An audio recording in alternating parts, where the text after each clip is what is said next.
fela kwamba tuko tayari katika miezi ashhurul hajj.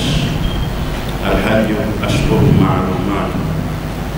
Hija ina miezi ambayo ni maalum. Katika miezi hiyo ya hija,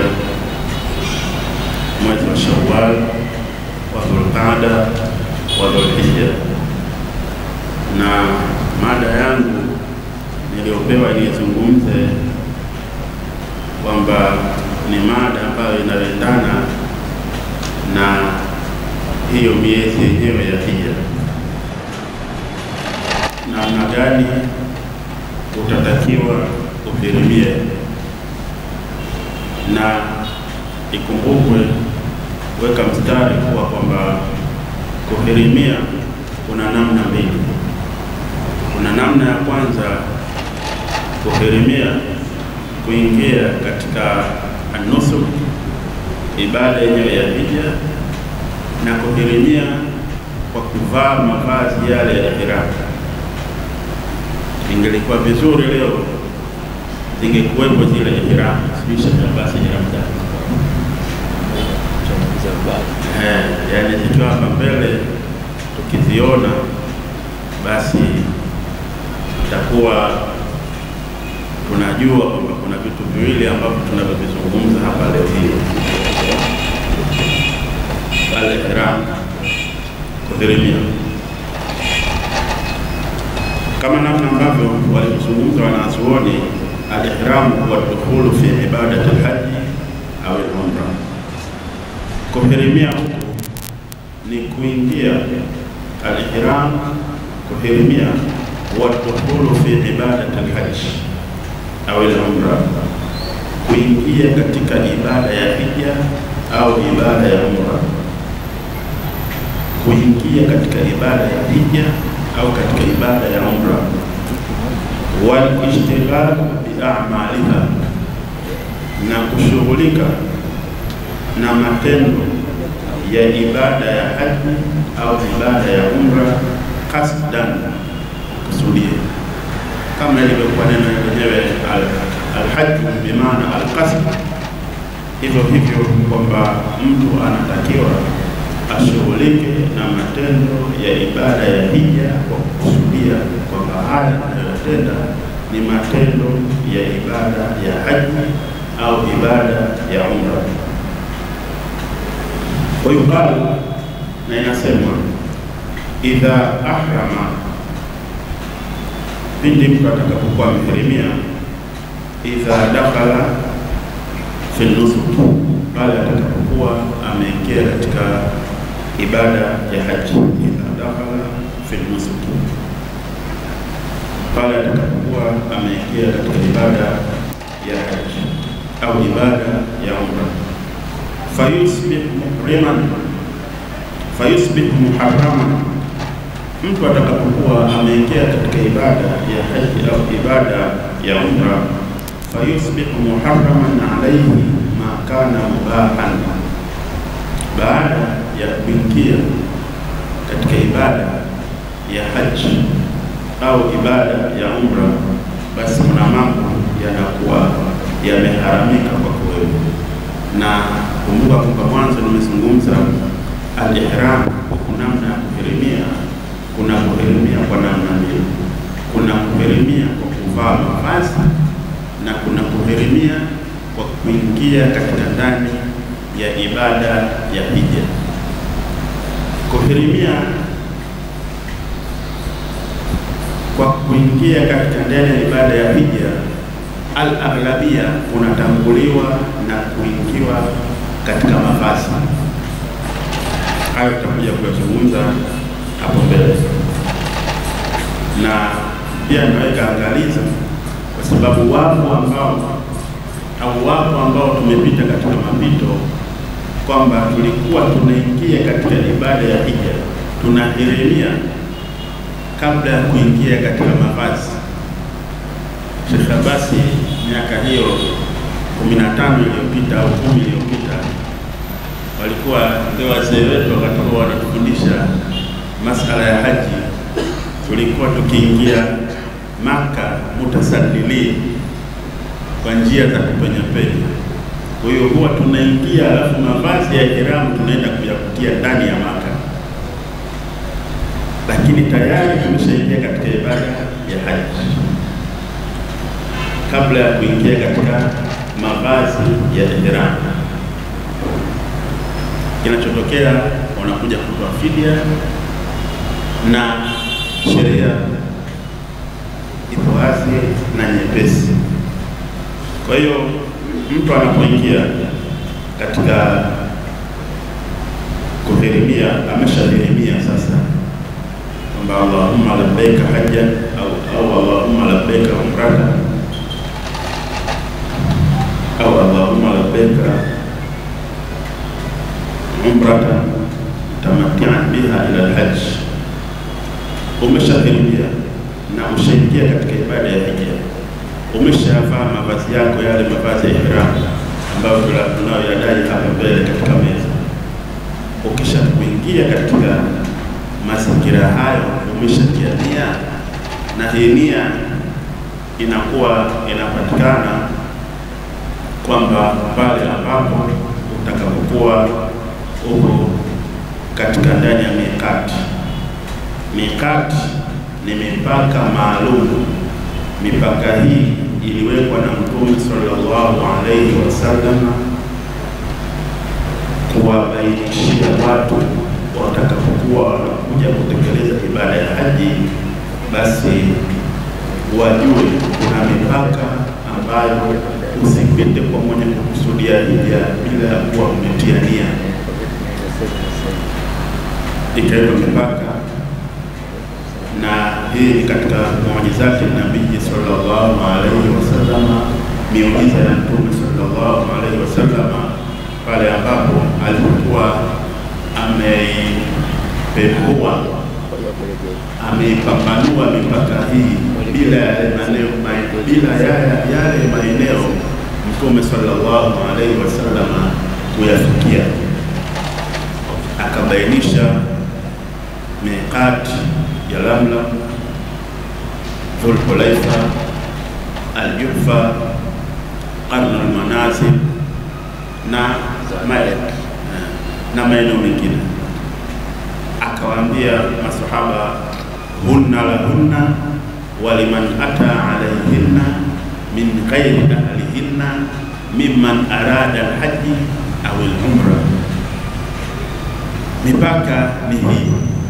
Kwa hiyo wale watu watakaokuja katika maeneo, hunna lahunna, wana wao hiyo mipaka ambayo ya kupita katika kuingia hii ibada ya hunna lahunna, waliman ata alayhinna, na wale ambao watakaokuja hawakuelezwa hapa Tanzania wala hawakuelezwa Mozambiki, lakini waliambiwa waliman ata alayhinna min ghairi ahlihinna mimman arada haji au al-umra. Wale ambao atakayokusudia hija au al-umra, basi watakuwa wenye kuhirimia katika mipaka hii. Kwa hiyo sisi huwa mara nyingi tunahirimia ya Lamlam, lakini mara nyingine unahirimia Saidul Kabir. Kama unatokea Oman, kama utatokea Dubai, basi hauna mpaka ambao utakaohirimia unapita juu ya anga, isipokuwa utapita Saidul Kabir. Na kama utakuwa umeshukia Madina, manake hautaingia Maka bila kupita Dhul Hulaifa. Hunna lahunna wa liman ata alayhinna min ghairi ahlihinna mimman arada haji au al-umra. Hii ni semina, ndio nauliza, semina au darasa? Semina. Sasa hii ni semina na darasa. Manake darasa baadaye mimi nitakuwa na present, lakini nani pia vile vile nitakuwa na maswali ya kuuliza. Nitakuwa na maswali ya kuuliza. Mtume sallallahu alaihi wasallam alimwendea Jibril alayhi salatu wassalam. Jibril akamwambia Mtume sallallahu alaihi wasallam, akhbirni anil Islam. Hapa tunapata darasa kuwa yani wale walimu wa mashule kuna types aina ya ufundishaji, method of teaching. Method of teaching iliyokuwa mzuri, wewe una present alafu nawe pia unauliza. Hii mtu inampa anakuwa shakari, yani kichwa kinachemka kwamba anakuwa na mazingatio. Si bora tutumalize, na hatufanyi hili kwa sababu si bora tumalize, kwa sababu tunalokwenda kulitekeleza jambo kubwa na ibada adhimu, ibada ambayo sasa hivi ina tuharimu mambo mengi. Sasa hivi sio miaka ile basi miaka 30 iliyopita, hija imebadilika sasa. Hija imekuwa imeingia katika mfumo mwingine kabisa. Kwa hiyo hutakiwi kupoteza hata kidogo. Kuanzia hivi sasa basi tuwe na attention ya hali ya juu kuhakikisha tunapoanzia, yani usije ukapoteza. Kwa hiyo ala kulli hali kuwa kwamba mtu anapokuwa tayari ameshaingia kwamba amehirimia, mtu huyu wanasema wanazuoni haifai lubsu rajul al-mikhyar. Mtu umeshahirimia na umevaa yale mavazi ya ihram, kwamba kuvaa mwanamume mavazi ambayo yatakayokuwa mengine kinyume na mavazi ya ihram. Na ihram sisi mara nyingi au 99% nguo zetu zinakuwa na ihram zetu nyeupe. Niliwahi kuona kumshuhudia mtu ana ihram isiyokuwa rangi nyeupe, lakini akawa shadhu la al-qas. Mtu akavaa nguo za rangi nyingine ambazo haipendezi. Tunatakiwa tuvae kwa wanaume ihram ambazo zilizokuwa nyeupe, na mwanamke anavaa nguo zake alizokuwa nazo za kawaida, lakini kuwa akiwa anatambua tayari ameshaingia katika nia ya kutekeleza ibada ya hija. Kwa hiyo akasema midhalika lubsi rajul al-mikhyar wa akhadhu ar-rajul wal mar'a shay'an min ash-sha'r. Mtu anapoingia katika utekelezaji wa ibada ya hija, basi mwanamume na mwanamke haifai kuondoa nywele min ash-sha'r au al-adfar au kukata kucha. Ukishakutia nia kwamba sasa hivi Allahumma labbaika umratan mutamatti'an biha ila al-hajj au Allahumma labbaika umratan, basi hapo wewe wakati huo haifai ukatoa nywele au ukakata kucha au masipi au ukajipaka manukato yako ya namna yoyote. Ulibeba perfume yako ya 7,000, ya milioni, ya 5,000, ya 10,000, baada ya kuhirimia, haikupasi tena ukawa kwamba umekuja ukasema kwamba ngoja kidogo sijisikia harufu nzuri, acha nijitie manukato. Ujitia kwako manukato utakugharimu, ukata kwako kucha utakuja kukugharimu. Kwa hiyo chukua hili na zingatia hapa. Wal-ihram madhahir wa sha'air makhsusatun. Kuhirimia na ihram, unapokuwa na ihram ni madhhar, yani madhhar ambayo maalum na alama maalum, wa sha'air makhsusatun, kama Allah anasema man yu'azzim sha'air Allah fa innaha min taqwa al-qulub. Wal-ihram madhahir wa sha'air makhsusatun wa dalalat, na ni dalili tumis ila tajarrudi min ad-dunya, ni dalili ambayo inakupiga picha ya kujivua kutoka katika ulimwengu wa dunia kwenda katika ulimwengu wa akhira. Kwa sababu unapohirimia, tutoke hapa wewe ni waziri, tutoke hapa wewe ni mkuu wa majeshi, tutoke hapa wewe ni gavana benki kuu, tutoke hapa wewe ni shekhe, imamu wa msikiti wa Baiti Maqdas au Baiti au msikiti wa Kibata, lakini tukisha kuvaa ihram uweze ukasema kwamba huyu ni mkuu wa majeshi, huyu ni waziri mkuu, huyu mwenyekiti wa serikali ya mtaa, bali wote pale wakati huo tunakuwa tumefanana.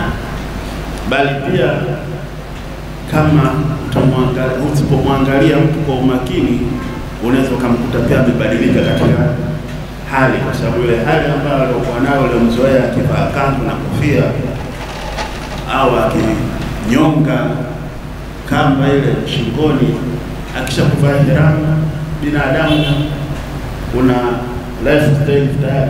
lifestyle fulani tayari anakwenda kubadilika, anabadilika.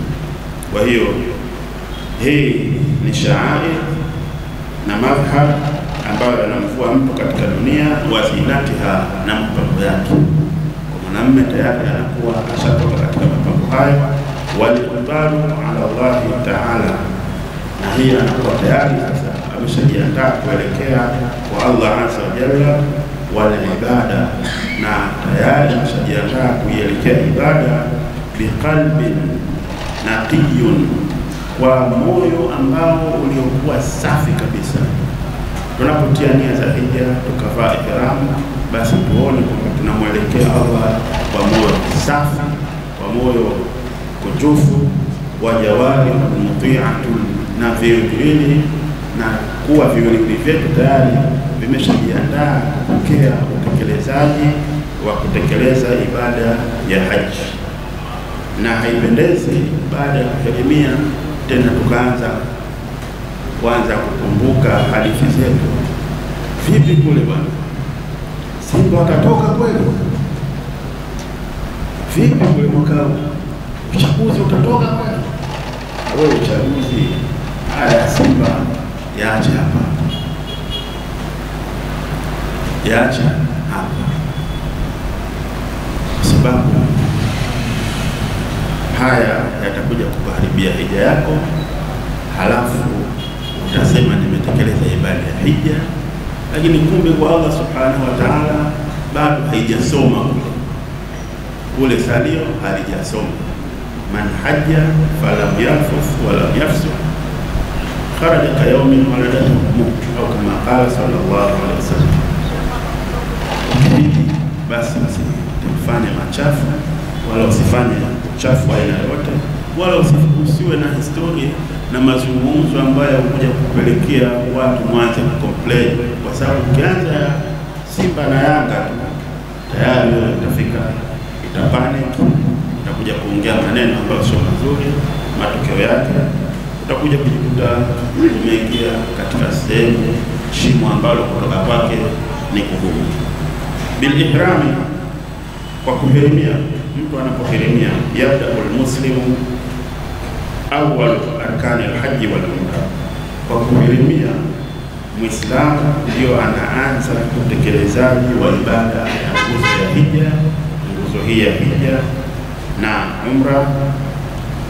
Fa huwa awwal khutwa fi rihlatihi al-imaniyya, ni hatua ya mwanzo katika msafara wake wa rihlatihi al-imaniyya, msafara wa kiimani. Kama una safari leo hii unataka kwenda Guangzhou, unajipanga na safari yako kwa kuangalia pocket money yako, passport yako, visa yako, safari yako. Lakini unapokuwa umeingia katika msafara wa ibada ya hija, umeanza kuhirimia, tayari umeshaanza msafara wa imani, na msafara ambao pia uwe na suhbatun salihah, uangatane na mtu mwema. Ukiwa katika safari ya hija, hata mlikuwa 100, lakini utakuwa na mmoja au wawili, au kila wakati yani hauepuki nao, lazima utakuwa nao katika wakati wote. Sasa unapokuwa unachagua rafiki, basi chagua rafiki mwema, usimchague rafiki wanasema Waswahili mzoko, yani kila wakati mambo yake bado anakumbuka mambo ya Kariakoo, kumbe tayari umeshaingia Maka. Anakumbuka mambo ya Tandale, kumbe tayari ushakuwa mji wa Maka. Kule mazungumzo yako, rafiki yako, labbaik Allahumma labbaik, labbaik la sharika lak labbaik, innal hamda wan ni'mata lak wal mulk la sharika lak, labbaik Allahumma labbaik. Umeshaingia Maka, rafiki yako na jamaa yako wa karibu, astaghfirullah, astaghfirullah, astaghfirullah, la hawla wala quwwata illa billah, la hawla wala quwwata illa billah. Na hiyo ambazo tunazotakiwa tuwe nazo. Man yu'azzim sha'air Allah fa innaha min taqwa al-qulub. Fa huwa awwal khutwa fi rihlatihi al-imaniyya wa huwa 'amalun qalbiyyun. Ibada hija ni ibada ya matendo ya kimoyo, ni ibada ya kimatendo na ibada ya matendo ya moyo. Yadkhulu bihi fi ibadatin 'azima, mtu anaingia katika ibada hii kubwa. Amara Allahu an nukhlisa lahu fiha, ametuamrisha Mwenyezi Mungu tunapoingia katika ibada hii tujitakase, tuitakase ibada hii. Usiingie katika ibada hii ukawa mwenye kuingia, bwana mimi katika taito nakwenda kuhiji safari hii, taito yangu inatakiwa iandike kwamba Alhaji Yusuf Mrua, na kwenda kutekeleza ibada ya hija baada leo hii, nisiitwe Aisha, niitwe Hajati Aisha. Hii tujiulize, Mtume sallallahu alaihi wasallam amehiji, Abu Bakar amehiji, Uthman amehiji,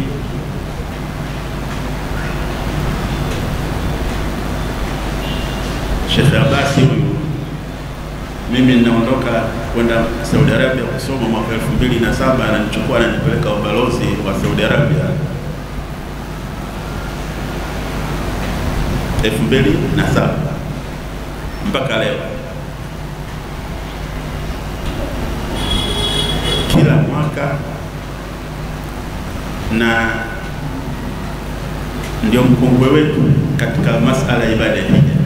Mwenyezi Mungu amhifadhi na Mwenyezi Mungu amweke, Mwenyezi Mungu amlinde. Lakini jina letu tunamwita bado, tunamwita nani? Sheikh Abbas. Si baya, hakuna uharamu wa kwamba usiitwe Alhaji Umar, Alhaji Kibiriti, Alhaji Kalala, au sio mbaya, sio haramu. Lakini usiwe kwamba nakwenda lengo hasa mimi ninalolikusudia nilipate jina la Alhaji. Na kweli ukienda ukirudi, kama ndio lilikuwa lengo ndio hilo, basi unaweza ukajikuta lengo la hapa duniani limekamilika, lakini kule kwa Mungu bado salio hajafanyaje, halijasoma. An-nukhlisa lahu fiha an-niyya, yani tunatakiwa tutakase nia zetu, wa nuqimaha liwajhihi, na tusimamishe kwa ajili ya Allah subhanahu wa ta'ala. Sababu Allah subhanahu wa ta'ala anasema wa atimul hajja wal umrata lillahi, wa atimul hajja wal umrata lillahi. Aya hii Mwenyezi Mungu ndio ambaye aliteremsha, sikuiteremsha mimi au sio kasema yule Sheikh bwana amekuja na kuja na maneno magumu kweli wallahi. Sasa mimi ndio lengo lilikuwa ndio hili sasa, alafu tena ananipa shughuli nyingine kabisa. Kwa hiyo kuanzia leo tuitakase nia yetu, na tukiwa tunakwenda kufanya kwa ajili ya Allah subhanahu wa ta'ala, haya mengine yanafuata, yatakuja.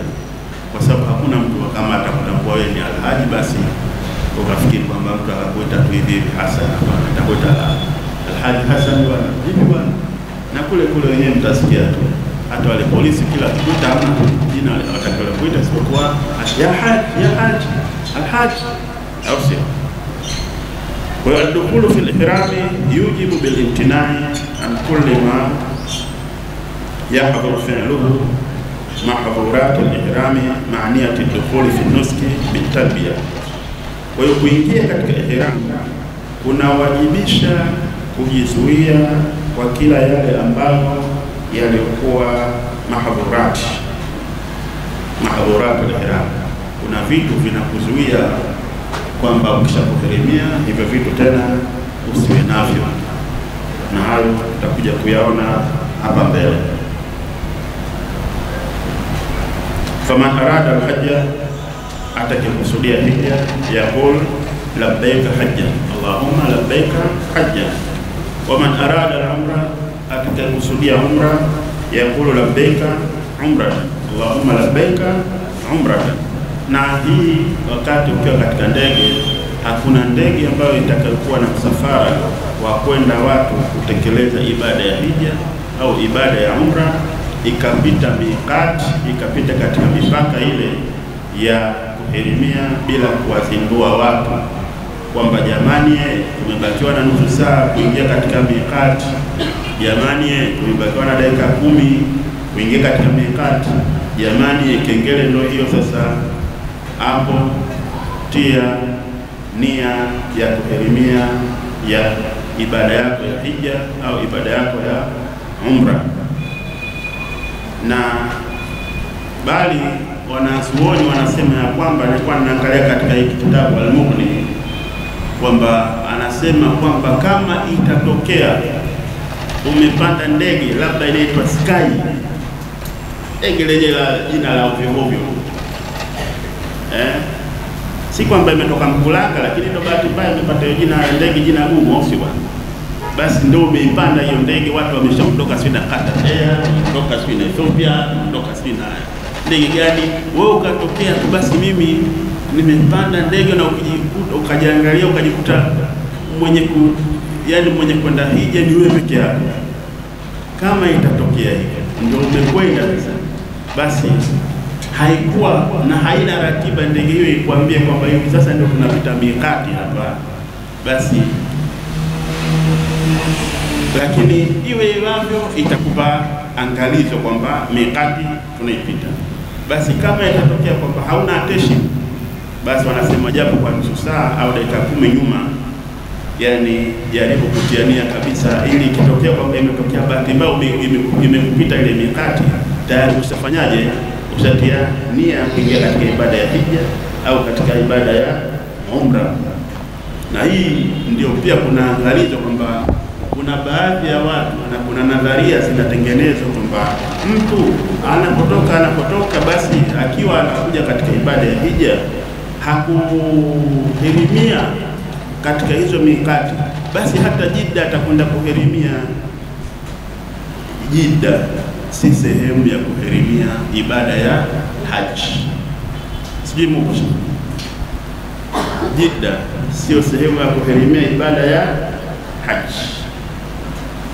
Kuhirimia utahirimia katika hizo miqat, As-Sayr al-Kabir au Yalamla, Dhul Hulaifa, Qabl al-Manazil, Dhat al-Irq. Hizo ndio sehemu za kuhirimia, lakini haikusemwa kwamba Jidda ukishuka Jidda pale basi utahirimia na ikawa hakuna tatizo. Kwa hiyo zingatia haya, na bahati nzuri kwa sababu watu viongozi wapo, mashekhe wapo, yadan bia, mkono kwa mkono, watu watakuwa wanaelekezana na kupeana miongozo.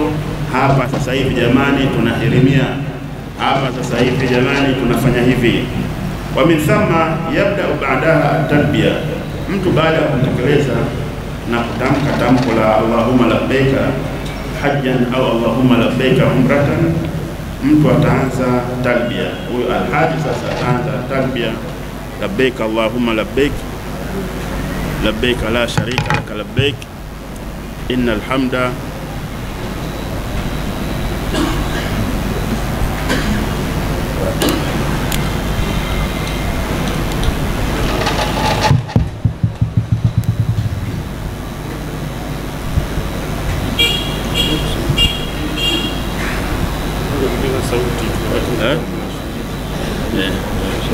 Kwa hiyo huyo mtu ataleta hii talbia, labbaik Allahumma labbaik, labbaik la sharika laka labbaik, innal hamda wan ni'mata laka wal mulk la sharika lak.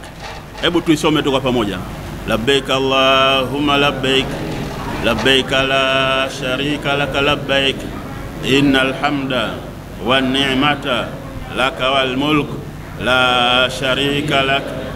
Labbaik Allahumma labbaik, labbaik la sharika laka labbaik, innal hamda wan ni'mata laka wal mulk la sharika lak. Labbaik Allahumma labbaik, labbaik la sharika laka labbaik, innal hamda wan ni'mata laka wal mulk la sharika laka. Kwa hiyo hii baada ya kuwa umehirimia Allahumma labbaika umratan au Allahumma labbaika hajjan au Allahumma labbaika umratan mutamatti'an biha ila alhajj, kwamba ndio tamko lako ambalo ndio dhikri yako ambayo utakayokwenda nayo mpaka unaingia katika mji wa Maka, na sio tu mji wa Maka, mpaka unakwenda kuiona haramu ile pale, unaenda kuiona Kaaba ile pale.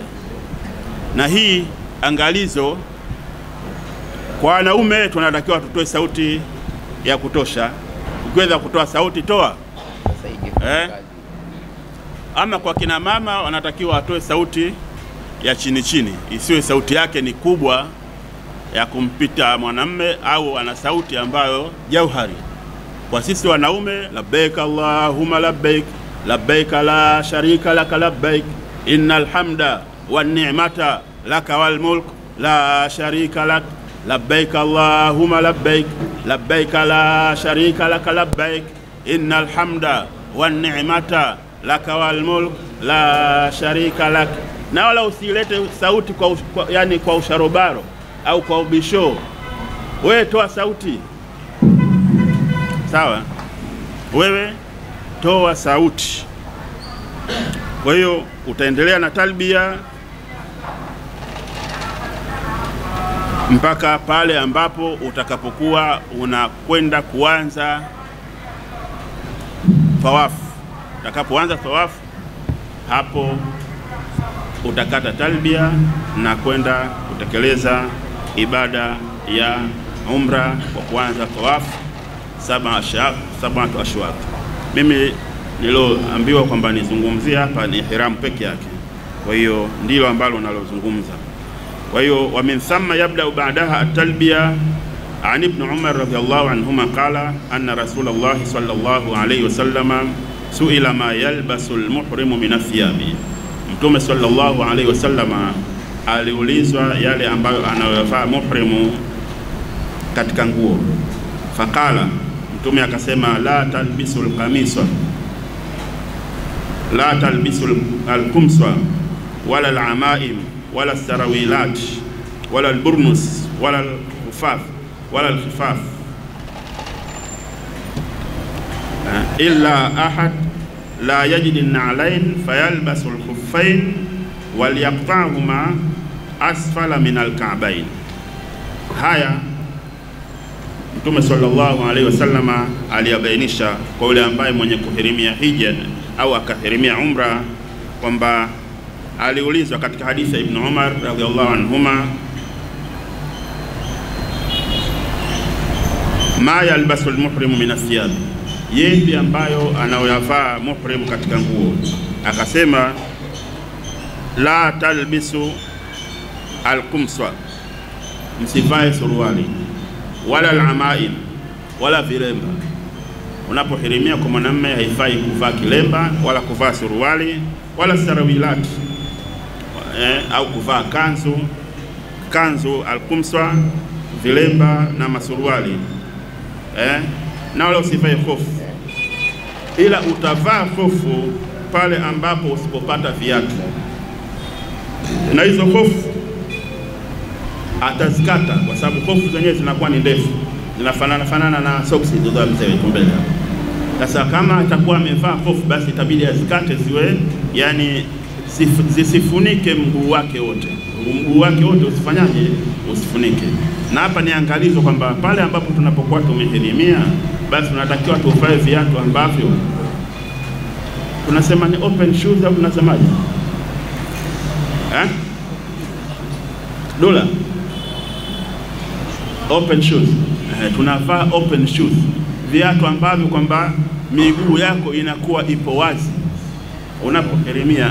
Kwa wanaume tunapohirimia, maana yake kwamba tuvae viatu ambavyo vilivyokuwa ni vipo wazi miguu yako.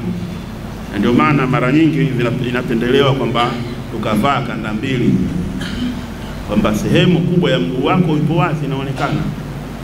Na hii pia hata katika majimaji pia vile vile unakuwa unasalimika, na kama utakuwa na viatu vya aina ya ngozi, ili viatu vyako visiharibike. Na Mtume sallallahu alaihi wasallam akasema, wala yalbasu shay'an min athiyabi masahu za'faran, wala mtu asivae chochote katika nguo ambayo nguo hiyo ikiwa imegusa zafaran. Kama utakuwa kuna zafaran inafahamika watu tuliokuwemo wote, imani yangu inafahamika. Labda under 20 ndio ambao kwamba inaweza ikawa kwao ni changamoto, lakini zafarani inafahamika. Ile madini yale ya njano ile. Kwa hiyo haifai kwamba mtu akawa amevaa mavazi hayo. Lakini pia katika mahdhuratul ihram, katika hadithi ya Uthman bin Affan radhiyallahu anhu, anna Rasulullah sallallahu alaihi wasallam qala, Mtume amesema katika hadithi ya Uthman bin Affan, la yankihul muhrimu, haoi mwenye kuhirimia.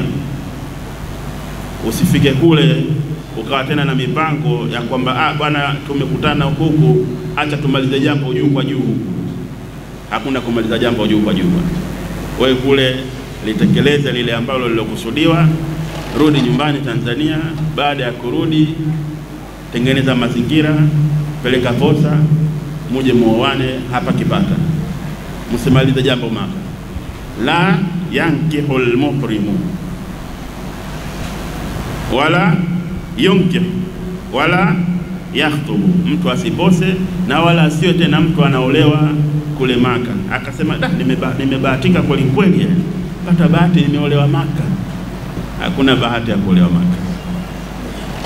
Kama vile tunapowapa watu angalizo kwamba unapokuwa Maka, basi fuata taratibu na kanuni za kidaktari na afya yako, kwa sababu usijijengee na kujitengenezea mazingira. Mimi bwana nimekuja huku mgonjwa na tatizo la sukari, basi ninatamani nife huku Maka. Ninatamani sana kufa huku Maka na nizikwe huku. Usitamani kufa Maka. Mwenyezi Mungu akikadiria kwamba kufa Maka, basi hiyo ni kadari ya Allah. Lakini usijipe makusudi kwamba mimi sasa ninavunja miko huku ya kula vile vitu vyote ambavyo nilivyoambiwa kwamba nisile, ninakula kwa sababu ninatamani kweli nife Maka na natamani na nitakufa Maka. Usifanye hivyo, kwa sababu si kufa Maka kuingia katika pepo. Kuna mtu anaitwa Abu Jahal. Kuna mtu asemjua Abu Jahal? Au kuna mtu ajaye kusikia hilo neno Abu Jahal? Kama itakuwa bahati mzuri hujawahi kulisikia, basi leo nisikie hilo neno. Kuna kitu kinaitwa Abu Jahal. Abu Jahal hii ni types ya binadamu, ilikufa katika mji wa Maka. Je, Abu Jahal hii baada ya kufa mji wa Maka iliingia peponi? Haikuingia peponi. Abu Lahab ni types ya binadamu, imekufa katika mji wa Maka. Je, Abu Lahab aliingia peponi? Bali Allah anatuambia tabbat yada Abi Lahab wa tabba ma aghna anhu maluhu wa ma kasaba. Na kilichokuwa kizuri leo hii wanatuambia kwamba pale kuna kule maeneo ya Gaza kule, mngefika mnaweza mkatembeza kule, kwamba kuna matundu ya vyoo yamewekwa kule. Wanasema kuna sehemu pale, kuna matundu zaidi ya kadhaa hivi, ambapo ndipo palikuwa na mji wa Abu Lahabi. Ili kuweka historia, wakaamua wamwekee vyoo kabisa. Umeona mazuri hayo? Amewekewa matundu ya vyoo, kwamba hapa tunaweka kumbukumbu kwamba Abu Lahabi alizaliwa hapa, aliishi nyumba hii, aliishi maeneo haya. Kwa hiyo tunamwekea alama. Kwa hiyo sisi tukiwa kule tusitamani vile ambavyo kwetu ni muhali, na pia vile vile tutamani kubwa zaidi kumwomba Allah subhanahu wa ta'ala kwamba kutukubalia ibada yetu ya hija, lakini pia vile vile kutekeleza yale ambayo yasiyo tusababishia kujiangamiza na kujiumiza. Wala tulqu aidiakum ila tahluka, msijisababishie yani kujiangamiza nafsi zenu. Na kwa hiyo kama tulivyozungumza awali ya kuwa kwamba ibada hii ya hija tunaanza na kuhirimia, na kuhirimia kupo katika hali ya namna mbili. Aina ya kwanza tumezungumza ni ipi vile? Nani ambaye anaweza kutuelezea namna ya ihram kuhirimia? Namna ya kuhirimia tumezungumza kupo namna mbili. Kuna kuhirimia kwa mavazi. Kuna kuhirimia kwa kwanza kwa mavazi, na kuhirimia kwa pili kwa kutia nia ya kuhirimia katika ibada ile ya hija. Kutia nia ya kuhirimia kwamba sasa unaingia katika ibada ya hija au ibada ya umra. Allahumma labbaika umratan au Allahumma labbaika hajjan, au sio?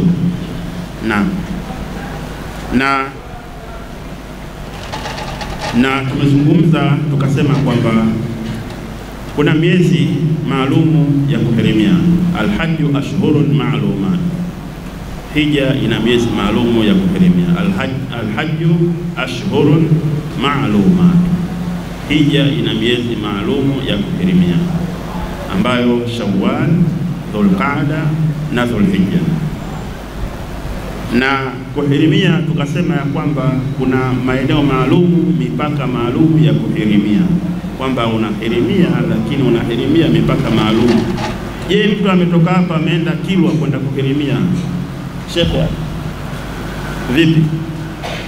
Kaona kwamba mimi kwa sababu Kilwa ni mji mtukufu sana, au sio bwana, acha nikahirimie Kilwa. Vipi mambo yake, atakuwa safi huyu? Naam shekhe. Haiwezekani. Uweze ukatoka hapa ukaenda Kilwa ukasema kwamba mimi naenda kuhirimia, au ukatoka hapa ukaenda Zanzibar ukasema kwa sababu Zanzibar ni kisiwa cha marashi basi nitahirimia Zanzibar. Hapana. Hunna lahunna waliman ata alaihinna min ghairi ahlihinna mimman arada alhaji au al-umra, au kama qala sallallahu alayhi wasallam. Wana wao maeneo ya kuhirimia, hunna lahunna, watu wa Maka wao, yani wao wana maeneo yao ya, yani wao pale walipo ndo wanapohirimia. Hunna lahunna waliman ata alaihinna min ghairi ahlihinna mimman arada alhaji au al-umra. Kwa hiyo wengine wao wana mipaka maalumu ambayo waliwekewa ya kuhirimia, ya Lamlam, Dhulhulaifa, Al-Juhfa, Qarnul Manazil, Dhatul Irqi. Haya ni maeneo ambayo ya kuhirimia. Kwa kila shirika la ndege utakapopita katika anga, basi kabla ya kuvuka ule mpaka utakuwa umeelekezwa kwamba bwana, sasa hivi tunaingia katika kuhirimia. Na vitu ambavyo vya kuangalia baada ya ushatiania sasa kuhirimia kuingia katika ibada ya haji au ibada ya umra ni kwa kwamba kujiepusha na mahdhuratul ihram, vile ambavyo vilivyokuwa vimezuiwa kwamba wakati ule vilikuwa ni halali kwa wewe, lakini wakati ule unapohirimia sasa haifai kwamba mtu akifanya.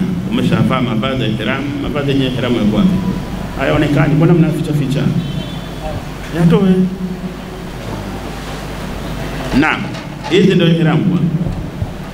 Hizi ndio ihram zetu tulizokuwa nazo Kwa hiyo ushava hizi ihramu, manake unazuilika mambo mengine kufanyaje, kuyafanya yale ambayo yalikuwa yakifanyika. Lakini kabla ya kuhirimia, kabla ya kuhirimia kuwa kwamba ni sunna mtu akao mwenye kukoga, ukakoga vizuri kabla ya kuhirimia, ukatawadha. Na wanasema kabla ya kuhirimia, kama itakuwa itakuwa kwamba muda wa swala umeshafika, ni vyema ukaswali kwanza ile swala ya faradhi au ukaswali sunna halafu ukahirimia. Na hii sana wanaipata wale watu ambao wanaopita wanaoanzia Madina. Wakifika Madina, watu wakitoka Madina kuja Maka Dhul Hulaifa pale, mara nyingi wanakwenda pale msikitini, watu wanatawadha, watakaokoga wanakoga, wanaswali raka mbili. Baada ya hapo watu wanakuja katika kuhirimia, wanahirimia, alafu wanaingia kwenye kipando chao, au watu wanaingia kwenye kipando kama vile ambavyo alivyofanya Mtume sallallahu alaihi wasallam. Mtume alihirimia akiwa katika juu ya kipando chake. Kwa hiyo ukihirimia katika basi lako au ukahirimia kama utabahatika kule ukapata bodaboda, basi unaweza ukahirimia katika pikipiki yako. Lakini ni kwamba sunna kwa Mtume sallallahu alaihi alihirimia akiwa ndani ya kipando, na baada ya hapo akaendelea na talbiya, labbaik allahumma labbaik, labbaik la sharika lak labbaik, innal hamda wan ni'mata lak wal mulk la sharika lak.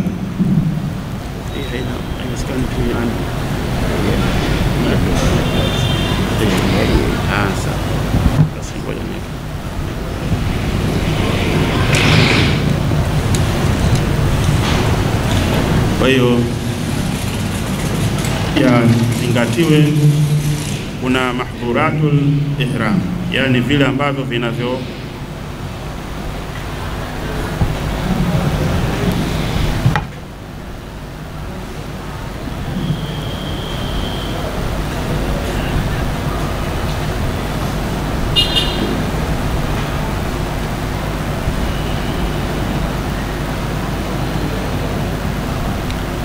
kuna vitu ambavyo kabla ya kuingia katika mahdhuratul ihram, na japo kwa tulizungumza kwa kiasi chake, lakini kwamba ni kabla ya kuhirimia mtu, yani kwamba ni sunna mtu kwa mujibu wa mafundisho ya Mtume sallallahu alaihi wasallam, kwa sababu ibada ya hija ni ibada ambayo imetekelezwa na Mtume sallallahu alaihi wasallam katika mwaka wa 9 wa Hijiria.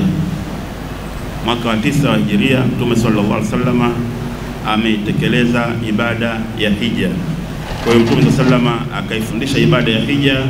Ukirejea katika hadithi ya Jabir ibn Abdullah, hadithi ambayo ilikuwa ni ndefu kabisa, imeeleza kiasi cha kutosha ibada ya hija na ikafahamika kiasi cha kutosha katika hadithi ya Jabir ibn Abdullah. Na Mtume sallallahu alaihi wasallam alivyotekeleza ibada ya hija akawaambia masahaba radhiyallahu anhum, khudhu anni manasikakum, khudhu anni manasikakum. Kwa hiyo hapa tunaona kuwa kwamba ibada ya hija imefundishwa na Mtume, khudhu anni manasikakum, chukueni ibada yenu kutoka kwangu mimi. Khudhu anni manasikakum, chukueni ibada yenu ya hija kutoka kwangu mimi, kama alivyosema kule, sallu kama raaitumuni usalli, swalini kama namna ambavyo mnavyoniona na mimi na swali. Kwa hiyo swala imefundishwa, na watu wa usul al-fiqh kule wanasema kwamba masailu al-ibadati at-tawqifiyya, masala ya ibada ni kwamba ibada mpaka tuone kwamba Mtume ndiye ambaye alikuwa ametuelekeza na namna ambavyo alikuwa ametuelekeza kutekeleza na kufanya. Kwa hiyo yusannu lilmuhrimi qabla an yanwiya al-ihramu iddat fadha'il. Kuna mambo yameboreshwa, mambo mengi tu, kuna ubora mambo mengi tu katika al-ightisal au al-wudhu, kwamba mtu ni vizuri akakoga au akawa mwenye kutawadha kabla ya kuhirimia, kuingia katika ile nia na kuingia katika yale mavazi ya ihram. Yushra'u al-ightisal, inatakiwa kwamba mtu akoge au al-wudhu au awe mwenye kutia udhu kabla an yanwi al-hajj, kabla hajanuia mtu kuingia katika ibada ya hija au al-mu'tamir au kuingia katika ile ibada ya umra, kwamba koga, kama una uwezo wa kukoga koga, lakini sina imani kwamba upo ndani ya ndege, juu ya ndege, kwamba ukakoga. Kama itatokea hiyo basi itakuwa labda kiwiliwili chako lijigeuza ukawa labda ni sijui kiumbe aina gani. Lakini vyoo vya ndege sijapata kushuhudia ndege ya zaidi ya ndege 15 makampuni mbalimbali yanayopanda kwamba kuna vyoo vya kutosheleza kukoga ukiwa ndani ya juu ya ndege. Kwa hiyo kukoga utakoga ukitokea nyumbani, kama itakuwa ni ndege ambayo kukutoa moja kwa moja Dar es Salaam Jeddah. Kwa hiyo utakuwa umeshakoga kutokea nyumbani na udhu utakuwa umeshauchukulia kutokea nyumbani. Na kama utakuwa umetokea Dubai au umetokea Oman, maana yake ni kwamba hapo ulipotokea utakuwa umekoga na umetawadha. Kwa hiyo unaingia katika kutekeleza ile kuleta nia tudukhuli fi nusk, kuingia katika nia ya ibada ya utekelezaji wa hija au wa umra. Kwanza ni kuwa kwamba tayari umeshakoga kutokea huko. Na kama utakuwa umefika Madina, sasa uko Madina, utoke Madina kuja Maka, hapo utakuja Dhul-Hulaifa, hapo utakuwa na nafasi unaweza ukakoga, na hapo unaweza pia vile vile ukatawadha. Lakini angalizo isiwe kwamba umepata nafasi ya kukoga. Wallahi, kuna mwaka Shabasi, kuna bwana mmoja sisi tulikuwa naye katika ibada ya umra, tupo Dhul-Hulaifa, watu wamekoga, wametawadha, wameswali, wamepanda kwenye gari, tumekaa masaa mawili tunamsubiri bwana fulani. Yani wewe taratibu, ukijiona mambo yako taratibu, basi wewe jiandae mapema kabisa. Sasa usiwe sababu ya kuakirihisha wenzio, ya kuatia shida wenzio, ya kukutafuta wenzio. Kuna baadhi ya watu mambo yake, jambo la saa 10 inabidi aliandae saa 6. Ukimwambia aliandae sasa hivi saa 9 hii, basi huyo tayari ushampoteza. Kwa hiyo kama ukijiona kwamba una uzito wa utekelezaji wa mambo kwa haraka, basi kukoga kwako iwe mapema, kama kutawadha kwako iwe mapema, mambo yako yaandae mapema ili kwamba isiwe sababu kila linapo jamani, sasa tuna kwenda katika jambo hatua moja hii au hatua nyingine hii, tunakuja sasa kutiania. Wewe ndio kwanza uko vioni kule, wewe na Abu Jahali na wewe mwacha Abu Jahali chooni huko, au sio bwana? Wewe njoo tena uje ushughulike na mambo mengine. Sasa si vema yani ukawa na akhiri ya kujichelewesha, na kuna mwingine anafanya makusudi kabisa. Kuna bwana mmoja aliniambia kwamba mimi acha nijicheleweshe niwaangalie je watakwenda. Sasa kweli jamani, kuna watu yani duniani, kuna watu yani kwenye msafara yeye anataka afanye vitu kwamba yeye mpaka ajulikane kama ni fulani, au kwamba atajichelewesha kwa makusudi kabisa mpaka aonekane kwamba hapa tunamsubiri nani? Tunamsubiri Karata hapa. Bwana Karata vipi bwana? Akija bwana, wewe si unijui mimi Karata bwana. Sasa hiyo sio mambo mazuri. Ni vema ukajiandaa mapema ukakoga, na hii ni sunna. Lakini kama hakuna uwezekano na fursa ikuruhusu kwamba kukoga, basi hakuna sababu ya kukoga, tawadha na udhu utakuwa umetosheleza. Hapa kuna ikhtilafu baina ahlul ilm kwamba wanazuoni wakasema, je, mtu asipokoga, ikishindikana kukoga kutawadha, na lengo ni atatayyub, ni kujisafisha, yani uwe msafi, je, ukikosa hata maji ya kutawadha inakuwaje? Utatayamam. Wapo waliosema kwamba utatayamam, lakini tayamam ni kujisafisha, kujitia vumbi. Na wauliza nyinyi mashaikh, tayamam sidhani kama itakuletea manukato au itakuletea harufu nzuri. Kwa lengo ni kuwa kwamba atatayyub, kwamba kabla hujaingia katika nia ile ya kuingia katika ile ibada ya hija au ibada ya umra, malengo ilikuwa ni kujisafisha, yani uingie kule ukiwa msafi, unanukia, unapendeza. Na pia vile vile ni vema kwamba mtu akajitia manukato, na nani hasa inatakiwa kwamba mtu ajitie manukato lakini ya nani katika kiwiliwili chake kabla kufanyaje, kabla ya kuingia katika ile ibada yenyewe ya haji au ibada ya umra. Usiwe tayari umeshaingia alafu sasa unaanza kutafuta perfume yako, itakugharimu hiyo. Itafanyaje? Itakugharimu.